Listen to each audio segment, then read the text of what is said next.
ఏం జరగలేదు అనుకుందాం, సరే వదిలేయి. మరి ఇప్పుడు ఏంటి ప్రజలకి, ఇప్పుడు మీరు ఏం సమాధానం చెప్పాలనుకుంటున్నారు, వాళ్ళ తరపున ఏ విధంగా ఫైట్ చేద్దాం అనుకుంటున్నారు? ఒకటి సింపుల్గా చెప్పండి. అదేనండి, మీరు ప్రజలకు ఇచ్చిన హామీలు అమలు చేయాలి. 2 ఏళ్ళు అయిపోయినా వాటికి అమలు వృద్ధాప్య పెన్షన్, నిరుద్యోగులకు ఆ జాబ్ క్యాలెండరు, నిరుద్యోగ భృతి, ఆ ఉద్యోగ కల్పన 12 ఏళ్ళు ఏం చేసినా ఫస్ట్ దాన్ని చెప్పాలండి. ఇక ఇది ఇది దాన్ని ఏం చేశారు? 12 ఏళ్ళు ఏం చేశారో చెప్పండి ముందర.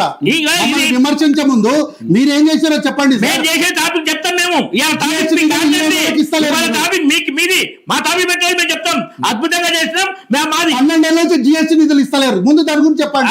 పచ్చబద్ధం అబద్ధం మీరు చెప్పండి. చూపించండి. పచ్చి ఛాలెంజ్ చేస్తున్నా. 12 ఏళ్ళ నుంచి జిఎస్టీ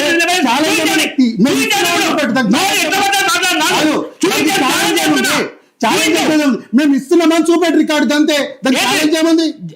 ఎక్కడో ఛాలెంజ్ చేయడం ఎందుకు? ప్రజల ద్వారా ఆదాయం వస్తుంది.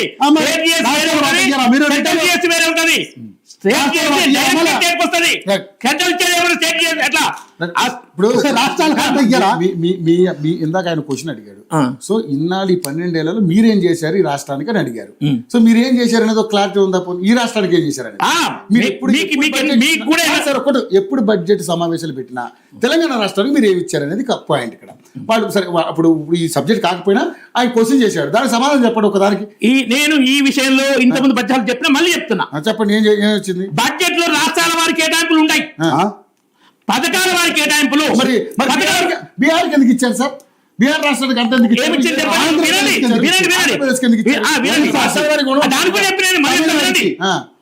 దేశంలో రాజధాని లేని రాష్ట్రం ఆంధ్రప్రదేశ్ ఒకటి. అప్పు 5,000 కోట్లు. బీహార్ కోసి నది కోత, కోసి నది గురించి తెలుసా? ఆ కోసి నది కోత కోసం ఎన్ని కోట్లు? 45 కోట్లు, 50 లక్షల కోట్లు. ఏ ప్రయోజనాలను కానీ అంటే దానికంతా కొంత బడ్జెట్ అయితే కేటాయించలేదా? ఏమి ఇచ్చారు?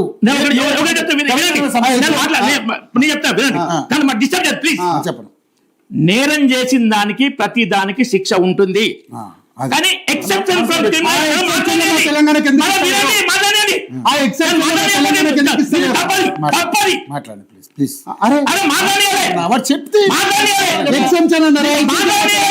అర్థం కావాలి కదా, ఒకసారి మాట్లాడండి. ఎక్సెప్షన్ ఏంటో చెప్పండి. ఆ criminal Lalo exceptions from criminal liability అని ఉంటది. అది జంతువు అనుకొని ఫైట్ చేస్తే అలా చెట్టు చాటున మనుషుని చచ్చిపోతే క్రైమ్ కిందకి రాదు. ఇట్లా ఉంటాయి. వేరే వాడు తాపిస్తే ఆ తాగిన మైకంలో నేరం చేస్తే అది క్రైమ్ కిందకి రాదు. ఉన్నాయి ఎక్సెప్షన్. నేను లా చేసిన ఇది కాదు.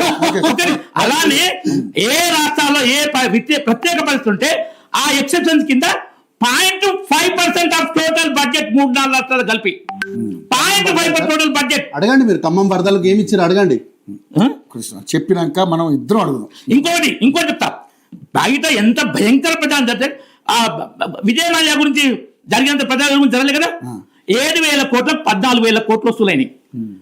మరి లగడ్పాల్ రాజగోపాల్ కాంగ్రెస్ ఎంపీ 45,000 కోట్లు వచ్చిన బ్యాంక్ ఎక్కడ ప్రచారం జరగదు. ఎంత మీరు ఆయన ఎంపీగా యూపీఏ గవర్నమెంట్ కి లోను. నేను బ్యాంకులో పనిచేసిన.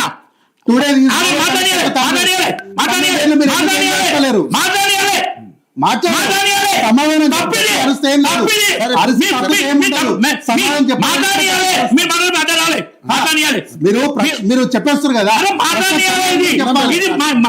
ఆయన మాట్లాడండి. వాడు ఏం చెప్తాడు వినరు. అదే